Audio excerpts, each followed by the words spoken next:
有消息称，乌克兰王牌1天之内打掉了6架俄罗斯战机，甚至被称为基辅幽灵。不过，所谓的相关视频却被发现是游戏画面。一起来看详细情况。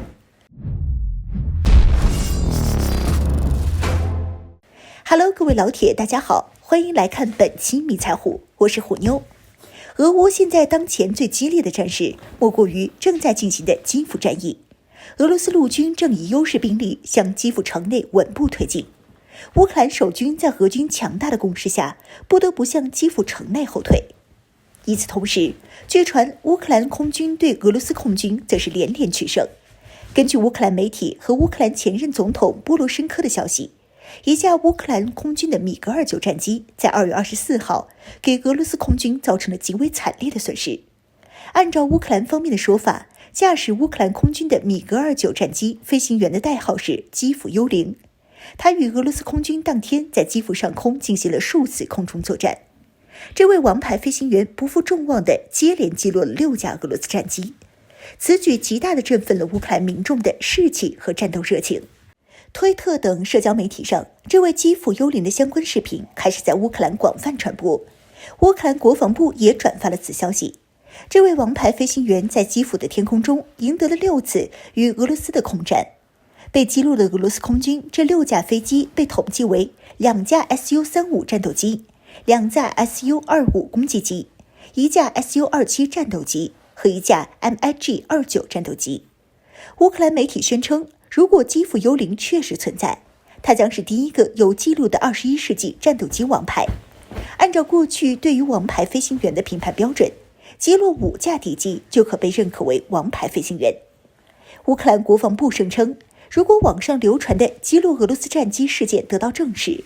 基辅幽灵此人可能是俄罗斯发起军事行动后紧急召回乌克兰空军数十名经验丰富的预备役飞行员之一。不过，乌克兰总司令瓦莱里·扎卢日尼则表示，他只能确认在乌克兰战争开始的第一天，总共有6架俄罗斯飞机被击落，尽管可能还有更多的战果未被统计。乌克兰前总统佩特鲁·波罗申科在推特上发布了一张战斗机飞行员的照片，声称这是基辅的幽灵。波罗申科表示，基辅幽灵的相关事件是完全真实的。有不少乌克兰网友认为，基辅幽灵是乌克兰反抗俄军侵略的重要象征，并非杜撰。与此同时，乌克兰社交媒体还报道了一名被称为乌克兰收割者的乌克兰地面部队士兵，据称他仅在战斗中就杀死了20多名俄罗斯士兵。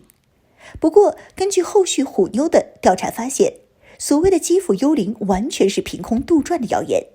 根据美媒的调查，所谓的基辅幽灵视频画面是网上网友将知名战机模拟游戏 DCS 画面截取发布到网上的，根本不是事实。此事甚至惊动了游戏制作组，他们声称对此不负责任。仔细想想，也确实不可能。根据乌克兰方面的数据，基辅幽灵单单是击落的俄罗斯空军战斗机就包括2架 Su-35 战斗机、1架 Su-27 战斗机和1架 MiG-29 战斗机。从常理来说，要完成这样的战果，无疑是痴人说梦的。乌克兰装备的最先进一架米格29 MU-1 战机，充其量也就是个准3代战机的水平。雷达换装了100千米有效探测距离的雷达，装备射程70至80千米的 R77 导弹，航电火控技术大幅度落后于俄罗斯的3代半战机。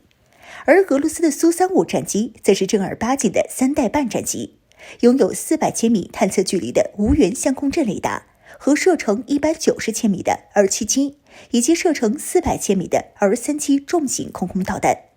无论是机载航电系统或是其他性能指标，苏35对于米格29 MU-1 战机可以说是完全碾压。然而，就是这种性能各方面不如俄制先进战机的米格29 MU-1 战机，竟然击落了6架俄罗斯战机，其中甚至包括2架苏35。因此，仔细一分析就知道，关于基辅幽灵的宣传消息完全就是自我意淫式的胡说八道，算是把己方的阿 Q 精神发挥得淋漓尽致。其中，甚至乌克兰前总统都充当了扩散不实谣言的罪魁祸首，没有自行分辨就拿游戏冒充真相。不得不说，在乌克兰当前面对俄军处于总体劣势的局面之中，为了鼓舞所谓的军心民心，乌克兰方面基本上已经放弃基本事实的甄别了。后续可能还会流传出乌克兰王牌坦克手以一敌百或狙击手连续击毙上百俄军的消息。对此，大家需要自己结合其他消息，多方面分辨乌克兰方面消息的真伪。毕竟现在为了在舆论上击败俄罗斯，乌方真是什么也不顾了。